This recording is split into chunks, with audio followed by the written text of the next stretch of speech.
السلام عليكم ورحمة الله وبركاته. كيف حالكم؟ أتمنى أن تكونوا بخير جميعا. يشرفني أن أشارك في هذا المؤتمر الدولي مرة أخرى. اليوم أود أن أتطرق إلى موضوع قد يثير اهتمامكم، وهو تأثير الإسلام على موسيقى البلوز الأمريكي. حينما نفكر في موسيقى البلوز نميل إلى أن نتخيل حقول قطن في ميسيسيبي مثلا، أو عصابة السلاسل من السجون الأمريكية التي كانت تشتغل في جنوب الولايات المتحدة في ذلك الوقت. أو ممكن نفكر في مشاعر الوحدة والحنين والانعزال، كل ذلك صحيح، ولكن هناك جانب من جوانب البلوز نغفل عنه، وهو التابع الإسلامي المتجذر فيه. إذن في هذا التقديم أود أن أشرح لكم الجذور الإسلامية التي قد نعز البلوز إليها. قمت بتنظيم تقديمي إلى 3 أجزاء.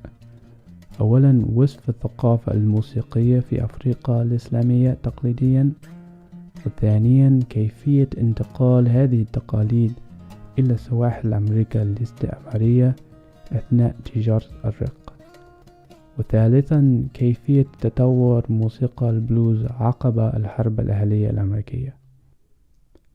بدأ الإسلام أن يترسخ في منطقة أفريقيا الغربية منذ القرن الثامن الميلادي، من خلال اتصال المباشرين والتجاريين المسلمين من الشمال. بدأ ينتشر في السنغال ومالي، وبعد ذلك وصل إلى سواحل بحيرة تشاد في الشرق، وإلى نيجيريا القرن الرابع عشر. ولا حاجة للقول أن الإسلام زاخر بالتقاليد موسيقية عديدة، مثلا التجويد وتلاوة القرآن والأذان لها قواعد نغمية وإيقاعية لا بد من احترامها، كما أن الموسيقى في الحياة الصوفية تشكل طريقة للتقرب من ربنا. كما نجد حديثا نبويا في الصحيح البخاري: زينوا القرآن بأصواتكم.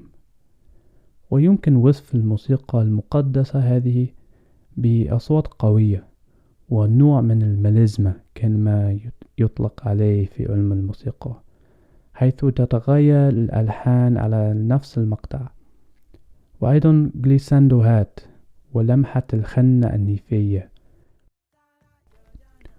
وفي المدن التي تقع في منطقة الساحل الأفريقي تولدت طبقة من المطربين الذين كانوا يعزفون في القصور وبيوت الأثرياء بآلات مثل اللوت الأفريقي والجوجي والبالافون.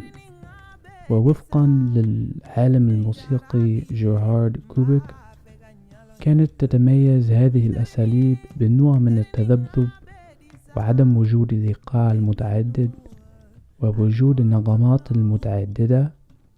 ومن الجدير بالذكر أن هذه التقاليد تختلف عما تطور في كوتيفوار وغانا وغابون وكونغو وأنغولا مثلا، بمعنى أن هذه المناطق الساحلية تتميز نسبيا بالاعتماد على الإيقاع المتعدد وعلى المشاركة الجماعية وآلات الطبلة وعلى أسلوب الدعوة والرد. يعني عادة يدعو المطرب بشيء ويرد الجمهور بإجابة، هكذا. فلاني يا فلاني رضا، فلاني رضا يا تزورنا بنا. طيب، بدءا في القرن السادس عشر ازدهرت تجارة الرق، وجلبت حوالي 13 مليون بني آدم من أفريقيا الغربية وأفريقيا الغربية الوسطى إلى الاستعمارات الأوروبية في أمريكا الجنوبية والشمالية. وعلى ما يبدو من الأدلة المتاحة، حوالي 30% منهم في أمريكا الشمالية على الأقل كانوا من أصول إسلامية، وحيثما وصل الأفارقة جلبوا تقاليدهم الموسيقية بطبيعة الحال، وبمرور الزمان تطورت. على سبيل المثال الموسيقى التي ظهرت في أمريكا الجنوبية والبحر الكاريبي شاركت الملامح التي تولدت في مناطق الغابات والمناطق الساحلية في أفريقيا، مثل الإيقاع المتعدد والاعتماد على الطبلة والمشاركة الجماعية ونمط الدعوة والرد. إنما في الولايات المتحدة لا نجد ظهور هذه التقاليد إلى نفس الحد. تهمشت الآلات الإيقاعية مثل الطبلة، بينما الآلات الوترية مثل البانجو والفيدل والجيتار كانت مفضلة. ووفقا لعلماء في التاريخ الموسيقى مثل ألان لوماك وبول أوليفر وجيرارد كوبك، جذور البلوز الأمريكي تعزو إلى أساليب أفريقيا الإسلامية ألا وهي السافانا، وليس إلى مناطق الغابات الساحلية والجنوبية. تمام، فهنا السؤال يطرح نفسه: لماذا وكيف؟ طبعا العبيد في الولايات المتحدة جاءوا من أصول عديدة في أفريقيا وليس من المناطق الإسلامية فقط. فهذا ما حدث. في المستوطنات البريطانية التي أصبحت الولايات المتحدة تم حظر الطبلة والبوق والآلات الإيقاعية بشكل فريد، لا نرى نظيرها في الاستعمارات الأمريكية سواء جنوبا أو وسطا أو في البحر الكاريبي. في عام 1739 مجموعة من عبيد من أصل مملكة الكونغو قاموا بانتفاضة ضد أسيادهم في مدينة ستونو في كارولينا الجنوبية، بهدف الوصول إلى مدينة سانت أوغسطين في فلوريدا التي كانت تحتلها الإمبراطورية الإسبانية في ذلك الوقت. واستخدموا الطبلة والبوق لتنبيه رفاقهم في مزارع مجاورة. للأسف محاولاتهم بات بالفشل، وفي العام التالي سنت حكومة كارولينا الجنوبية وكذلك حكومة جورجيا قانونا يمنع الطبلة والبوق للعبيد بشكل منهجي. هكذا في كل جنوب أمريكا، مقارنة مع الاستعمارات البريطانية في البحر الكاريبي مثلا لا نجد نفس التجريم، والأدلة لذلك عدم وجود الطبلة في سرديات العبيد في الولايات المتحدة في القرن ال19، بينما العكس بالعكس صحيح في البحر الكاريبي في نفس الفترة. كذلك وكالة Works Progress Administration في الثلاثينيات القرن الماضي قامت بدراسة استقصائية مع العبيد السابقين، ولم يذكروا الآلات الإيقاعية إلى حد كبير. طبعا هذا لا يعني أن لم يكن هناك إيقاع في الموسيقى الأفريقية الأمريكية، لا بالعكس، لجأت مجتمعات العبيد إلى أسلوب يسمى بارينج جوبا مثلا، يستخدم العياد لإنتاج الإيقاعات، ولكن لا نجد الطبلة والإيقاع المتعدد إلا نفس الدرجة مثل ما يوجد في البحر الكاريبي وبرازيل. نتيجة لحظر البوق والطبلة في الولايات المتحدة فاكتسبت الآلات الوترية نسبيا، وهذا واضح وضوح الشمس إذا أخذنا بعين الاعتبار مركزية البانجو في تاريخ موسيقى الأفريقيين الأمريكيين.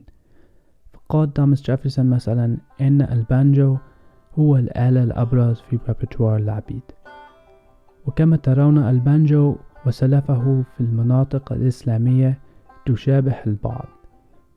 بيت القصيد حضر الطبلة ساعد موقف الآلات الوترية مثل البانجو والفيدل المتعلقة بالثقافات الإسلامية، وهذا على حساب آلات الثقافات الأفريقية غير الإسلامية، وتأثر البلوز بذلك.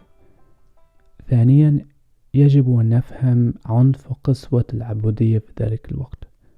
من بين استقلال أمريكا إلى الحرب الأهلية تم بيع العبيد من فوق لتحت نهر المسيسيبي، وتم أيضا الهجرة العظيمة المجبورة للعبيد من ولايات مثل فيرجينيا إلى الجنوب العميق مثل جورجيا وألاباما وميسيسيبي وتكساس.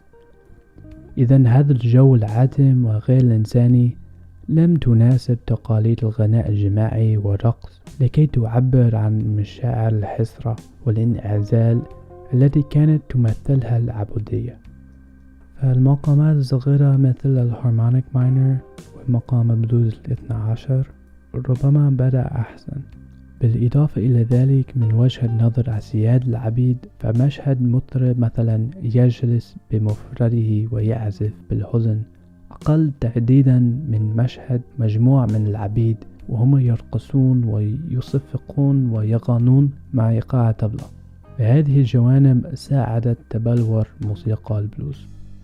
ثالثا، بعد الحرب الأهلية ظهر نظام المزارع بالمواكرة أو نظام الشيركوبر، وأيضا نظام جيم كرو، وصار هناك تقليد يسمى فيلد هولر ميوزك وهو غير مصحوب بالآلات. فدعونا نسمع.